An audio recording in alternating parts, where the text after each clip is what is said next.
Pilato passò dal sonno alla realtà e, scavando nella memoria, ricordò i fatti accaduti quando era procuratore romano nella Giudea.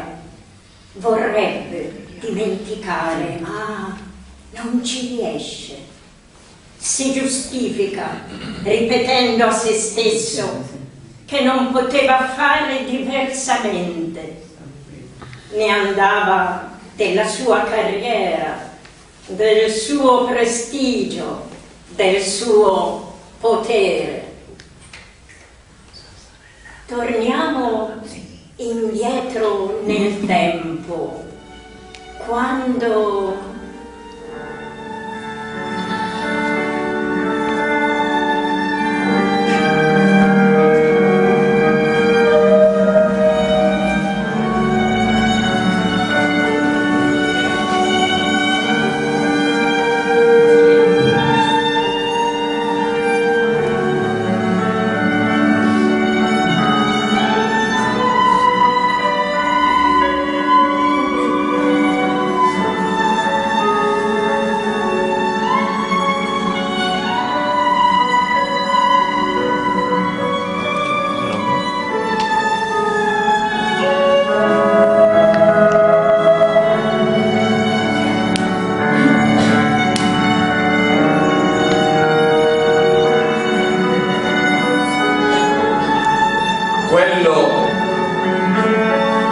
quello che Gesù diceva e predicava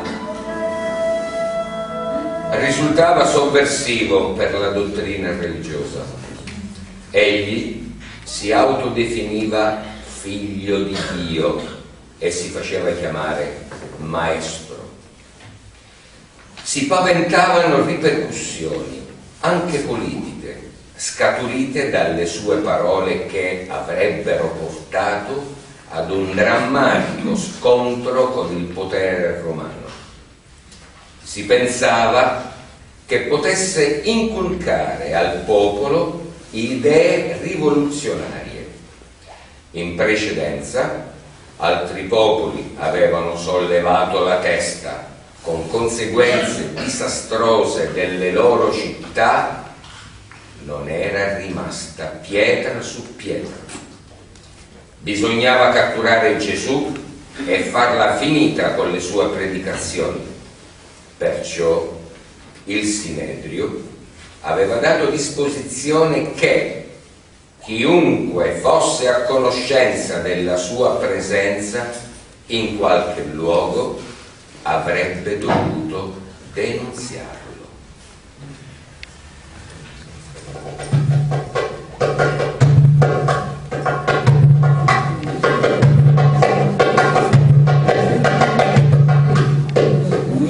Sono convinto che questo ebreo ha un potere immenso sopra la volontà e le cuore dell'uomo. Magari che parla a baccaglio, la gente la scuda.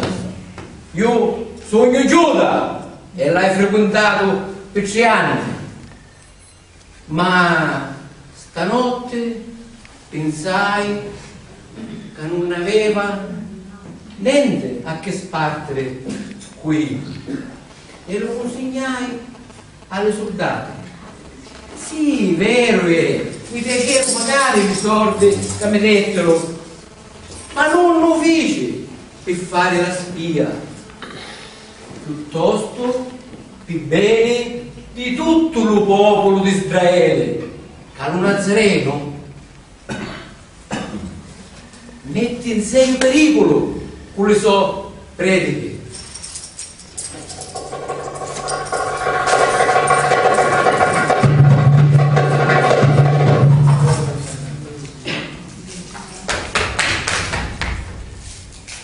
Allora i capi dei sacerdoti e i farisei riunirono il Sinedrio e dissero: quest'uomo compie molti segni.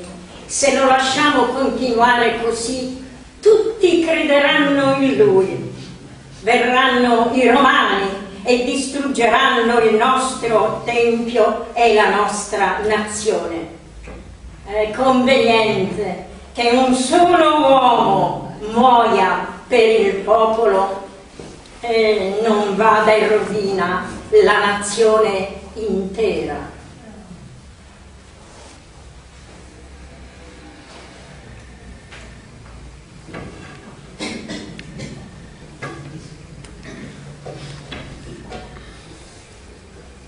Non capisco perché siete così accaniti verso st'ebreo che secondo mia non è di nessun pericolo.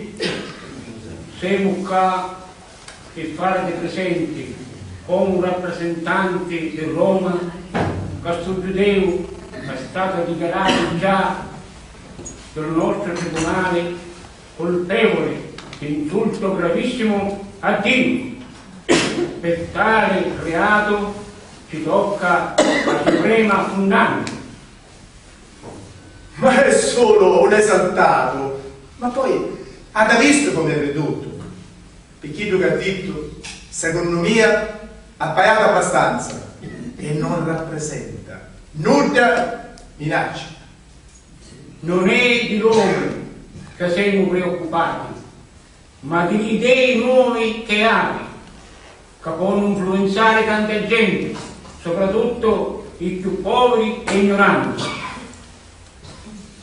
La legge di Roma dice che la pena di morte si può dare solo per reati gravissimi. Io, per quanto li sfernicio, non riesco a capire perché siete così accaniti a voler ammazzare questo ebreo. Non capisce la vostra insistenza, la vostra petulanza. E in fondo, perché quello che ha fatto, la flagellazione è già una pena abbastanza crudele e pesante. Di la fiducia che sentiamo all'impero di Roma e per la fedeltà al nostro imperatore siamo convinti che è giusto condannarlo a morte. No. Voi siete preoccupati perché lo mette in pericolo il vostro potere, il vostro prestigio e la sua morte e la vostra salvezza. Ma io sono convinto che questo Gesù è insignificante. St'ebreo dice di essere un potente re. Noi oggi siamo preoccupati per il nostro popolo, ma lo governo a essere ancora più preoccupato, perché chi può pensare, Cesare, se venisse a sapere che nella Palestina va girando un re che non ha prestato omaggio all'unico potere e vuole cambiare le regole dell'impero? Certo, l'autorità di Cesare non deve essere messa in discussione per nessuna ragione. Sto miserabile, che è convinto di essere re, non sa manco chi lo capisce. Cesare è l'unico re e non si può paragonare a lui. Che ti dicevo io? Sto giudeo è il nemico di Cesare, è un rivale pericoloso dell'impero romano. Questa è una cosa grave e non basta la tua parola. Io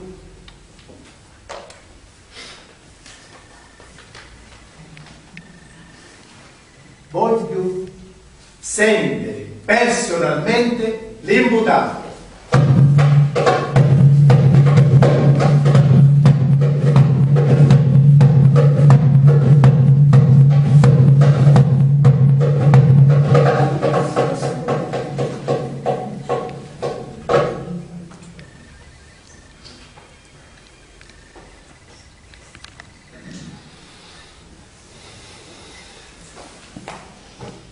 Tu, ma dire tutto quello che c'è detto alla gente e ai sacerdoti.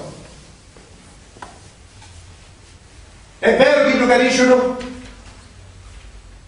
Tu credi di essere un re tanto potente di mettere in discussione la stabilità di uno Stato e magari la religione. Mio padre vuole che io fossi re e meresse un regno e un potere che non può sconfiggere. Lo mio regno non è questa terra, lo mio regno sta dalle cuore e dalle menti di tutto l'uomo.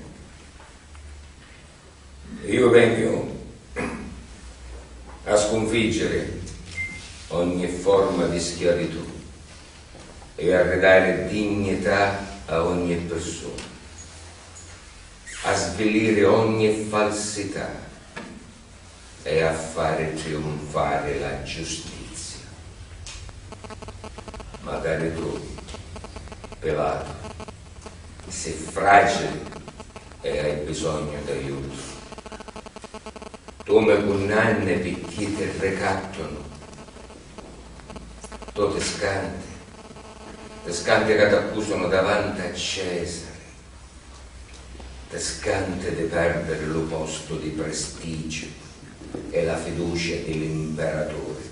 Ma lo Padre mio, re degli re, avrà pietà di Dio, di Cesare e di tutti chi che mi accusano e vogliono a me morte. Pilato, voi oggi provi, bastano sti parole, tanto rivoluzionari, e farli decidere a convalidare la sentenza del nostro Sinedrio. Tu dici capire il potere, liberarlo o ammazzarlo, ma non ti accorgi che senti alle mani questo imbroglione che ti costringono a fare chi ti hanno già deciso. Io, come lo faccio mio, Castancelo, hai compassione per te, perché non tu, ma chi te lo consigliato a te, sono per terra. Io sono convinto che sto innocente. Sì, è visionario, ma non è malvagio. Ma non permetto a Guauci di approfittare di questa situazione per creare una frattura di rapporti fra Mia e Cesare. E quando mi sfinisci, non riesci a capire sto telefonino. Perché? Non riesce a capire perché questo ebreo si fissava di essere Dio.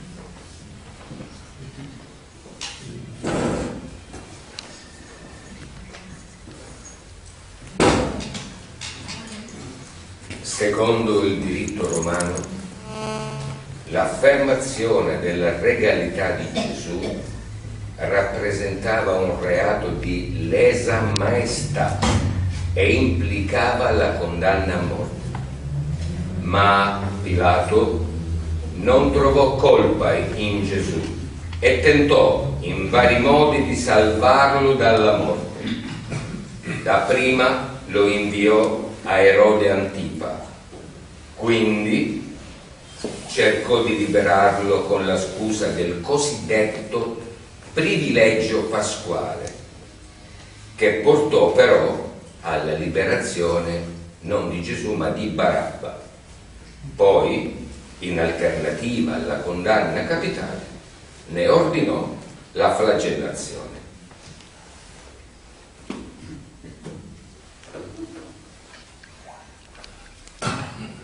Per prossime feste, qui oggi vi aspettate e libera qualcuno.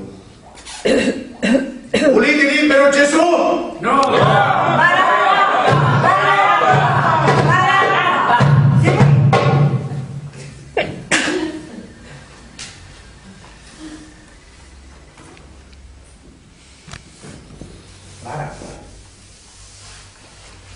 te lo consiglio, ma non mi sento responsabile di sto sangue innocente, perché siete voi altri assetati di poteri che ha aizzato sto popolo, e quindi non ho la responsabilità di sta sentenza di morte che è solo vostra e di sta forna che avete aizzato. Io mi lavo in mano di sto sangue innocente che viene a cascare tutto sopra i vostri testi.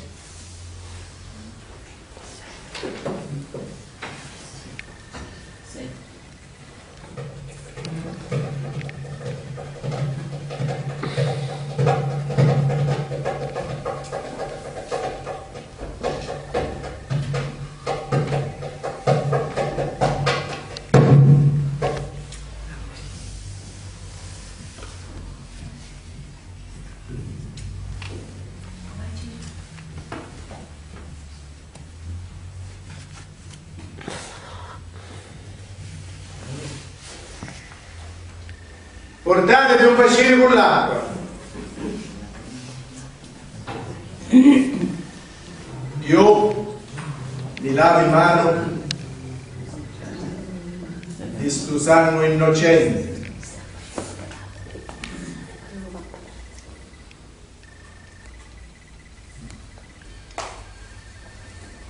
La situazione è chiara. Pilato, in fondo, è solo un delegato dell'impero romano e il Sinedrio che gli ha consegnato Gesù lo costringe a condannarlo sotto minaccia di ricorrere all'imperatore del quale egli è solo un dipendente.